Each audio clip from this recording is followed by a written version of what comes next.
Saludos a todos desde Chicago. Soy Mark Johnston, nuevo socio de la Matritense y profesor de lenguas ya jubilado.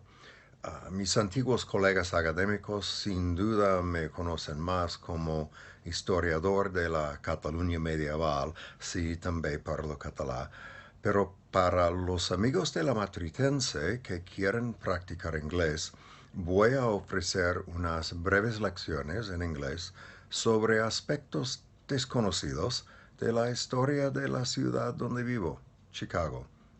Entonces, pues, vaya, venga. Let's get started from the beginning. Many of you may know Chicago as the city of famous towering skyscrapers located on the shores of Lake Michigan. But did you know that Chicago is really a very young city? Only 200 years ago, in the year 1820, Chicago was barely a village, simply a few houses around a military encampment called Fort Dearborn, located where the Chicago River meets Lake Michigan, a swamp really, where the most common plant was wild garlic or wild onion, which the local native peoples called Chicago, which means stinkweed, maleza maloliente. And so the name of the city and the area and the river became Chicago, stinkweed. But why would anyone want to build a city in a swamp named for stinkweed?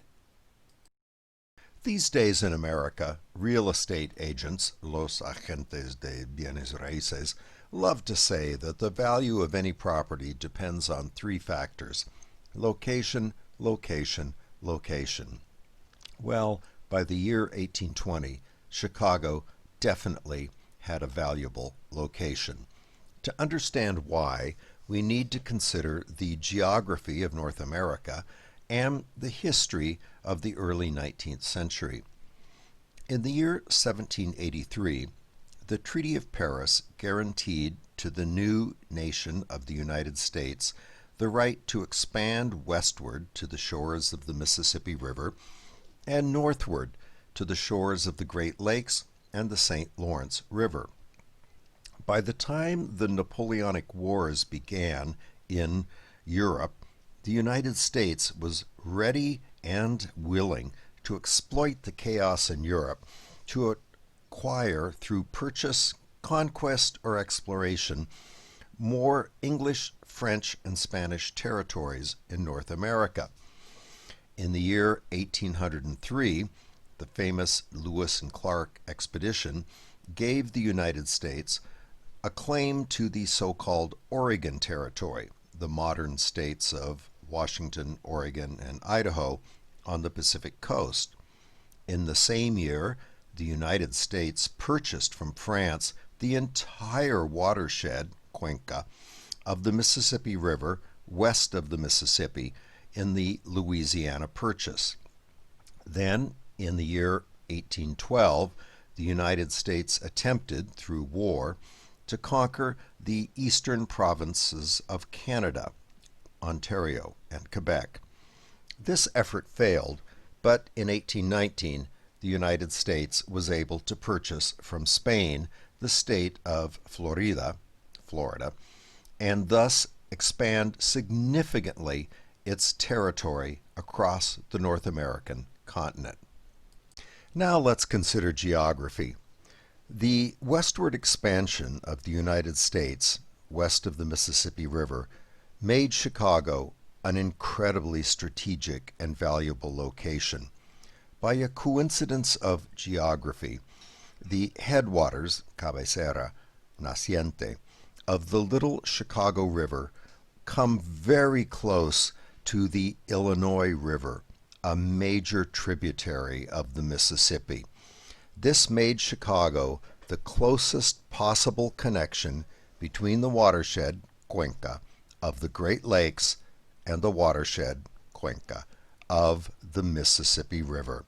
This English map from 1733 shows that early explorers of the region already appreciated the possibility of a portage connection between the Chicago River and the Illinois River, just a few miles south of the swamp called Chicago. The indigenous peoples of this region, the Native American tribes that today we still call Indians, understood the strategic location of Chicago very well. These Indian tribes and the first European settlers in this area created many trails and paths that converged on Chicago. These trails and paths, shown as red lines on this map, became the future roads, highways, canals, and railroad lines that connected Chicago to the territories acquired through the Louisiana Purchase of 1803.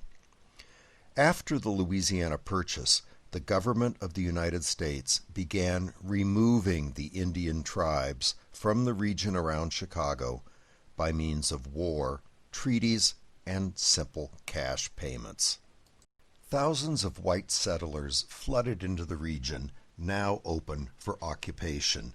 By 1818, enough settlers had arrived to create the new state of Illinois.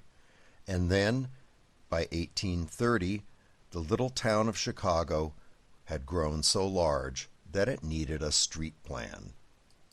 In the year 1833, the Potawatomi Indians, the last major tribe in the area, met in Chicago to negotiate a treaty that would sell their claim to the swamp that was now a thriving town. Industrial development began immediately, building a canal that would connect the Chicago River to the Illinois River, and a railroad to connect Chicago with Galena, an important town near the Mississippi River and the first capital of the new state of Illinois. To celebrate the signing of this treaty in the year 1835, 500 Potawatomi warriors wearing ceremonial apparel and brandishing tomahawks paraded through the streets of Chicago, then departed forever. In 1837, Chicago became a city. By 1840, Chicago had a population of over 6,000 people. For the next 40 years, Chicago would be the fastest growing city in the world and became the industrial capital of the United States.